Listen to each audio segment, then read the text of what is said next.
22 साल की मैं, और वज़न 25 किलो। वहाँ ले आया मुझे मेरा दूसरा कैंसर। मैं Kajal Prasad, founder president, scars to glory, transforming pain to purpose and power.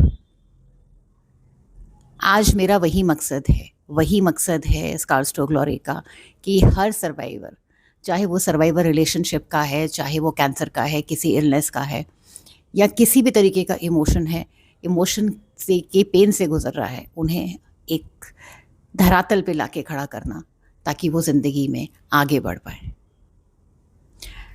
बहुत खुशनुमा वक्त था मेरा। पहला कैंसर ख़त्म हो चुका था और दूसरे कैंसर की मुझे कोई उम्मीद नहीं थी, पर वो फिर भी आ गया 1998 में, किडनी कैंसर।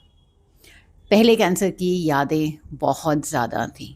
हर एक पेन का पता था, हर एक सिचुएशन का पता था कि ये दर्द मुझे कहाँ लेकर जाएगा, पर ट्रीटमेंट कराना ज़रूरी था। उसी ट्रीटमेंट में किडनी की सर्जरी के बाद, किडनी रिमूवल के बाद मेरे को इन्फेक्शन हो गया और पेट में पस भर गई। डॉक्टर्स इंजेक्शन्स के थ्रू वो पस निकालते थे।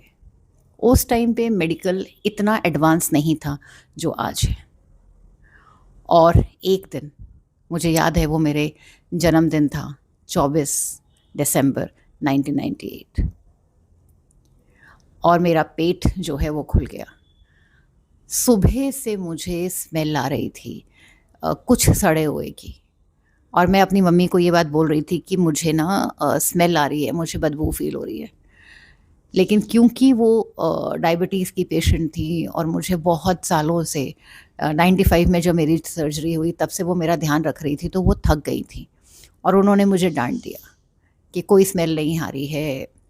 मेरा treatment Rajiv Gandhi cancer hospital में डॉक्टर के पांडे के अंडर हो रहा था, और वो हॉस्पिटल इतना साफ़ सुथरा है, वहाँ पे किसी तरीके की बदबू आने की कोई संभावना ही नहीं है। तो मम्मी ने मुझे गुस्से में वही कहा कि यहाँ पे बदबू आ ही नहीं सकती। तो मैं चुपचाप लेट गई, पर आधा घंटा पार हुआ होगा कि मुझे वो गीला गीला लगने लगा, और मैं बहुत देर तक वो सहती रही, क्योंकि मुझे पता लग रहा था कि मम्मी को मैं बोलूँगी और वो गुस्सा हो जाएंगी कि, और मैंने बोला और वही हुआ कि वो गुस्सा हो गई और उन्होंने झटके से मेरी वो चद्दर हटाई और पूरे बेड पर पस ही पस फैली थी। वो पहले चिल्लाई और फिर भागती हुई डॉक्टर्स के पास गई उनको बुलाने। देखते ही देखते भीड़ इकट्ठी होने लगी मेरे आसपास। मेरी मदर रो रही थी बहुत ज़ोर ज़ोर से। नर्सेस, डॉक्टर मेरे आसपास जमा हो गए थे। मुझे तब तक याद था जब तक डॉक्टर्स ने पीछे से, मेरे बेड के पीछे जो एक सक्शन का सेटअप लगा हुआ था, वो नहीं निकाला था। उसके बाद मुझे अपनी माँ का चेहरा धुंधला दिखाई तो दे ही रहा था, क्योंकि मैं सिर्फ उन्हें ही ढूंढ रही थी और मैं उन्हें ही देखना चाहती थी, पर मुझे सुनाई नहीं दे रहा था। मुझे उनके हाव भाव दिखाई दे रहे थे, मुझे उनका रोना का मूवमेंट दिखाई दे रहा था, पर मुझे उनका रोना सुनाई नहीं दे रहा था।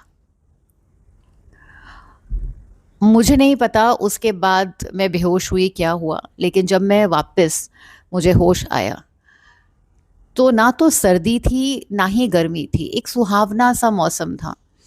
और जब मैं बेहोश हुई थी तो अच्छी खासी सर्दी थी। 24 दिसंबर मेरा जन्मदिन था उस दिन, और मैं जिस कमरे में थी, मैं सबको बोलती रही कि क्या डेट है, क्या टाइम है, क्योंकि मुझे होश आए हुए 2 दिन हो गए थे और मुझे इस चीज़ का पता ही नहीं था कि कहाँ पे हूँ मैं, क्यों हूँ, क्योंकि कोई और पेशेंट नहीं था आसपास और कमरे में कोई घड़ी नहीं थी, कोई कैलेंडर नहीं था, और जानना चाहती थी मैं कि क्या हुआ है, मैं कैसी हूँ। मैंने अपने हाथ देखे, उस हाथों में दोनों तरफ बहुत ही काले काले पैचेस थे, एकदम काला हो गया था, दोनों हाथों की चीज़ें काली हो गई थी, और नाक में मेरे एक फीडिंग ट्यूब लगी हुई थी, मुंह में कुछ इंस्ट्रूमेंट लगे हुए थे, मशीन्स थी आसपास, और इनको देखते हुए मुझे 2 दिन हो गए थे और मुझे और घबराहट हो रही थी। तीसरे दिन मेरी मदर ने मुझे उठाया और जब मैंने अपना शरीर देखा तो वो सूख गया था। शरीर ऐसा हो गया था कि जैसे हड्डियों के ऊपर मांस एकदम से खींच के चिपका दिया होता है, एक स्केलेटन। आज 25 किलो से वज़न ज़्यादा एक 10 या 12 साल के बच्चे का भी होता है। मुझे नहीं समझ में आ रहा था कि मैं अपने शरीर को देख के रोऊं, अफ़सोस करूं, या इस बात पे खुश हूं कि मैं ज़िंदा हूं। मुझे कुछ भी समझ नहीं आ रहा था। मेरी मदर मुझसे मिलने आती थी और तीसरे दिन मैंने उनसे इशारे में कहा कि ये क्या हो गया। उन्होंने मुझसे एक बात कही, हड्डियां कायम रहेंगी तो मांस तो अपने आप चढ़ जाएगा।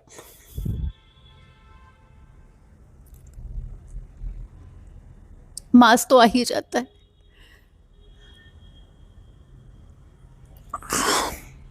और मांस आ गया। आज मैं यहाँ पर हूँ, मेरा वज़न 55 किलो है, पर मेरी माँ नहीं है। कैंसर ने उन्हें भी ले लिया।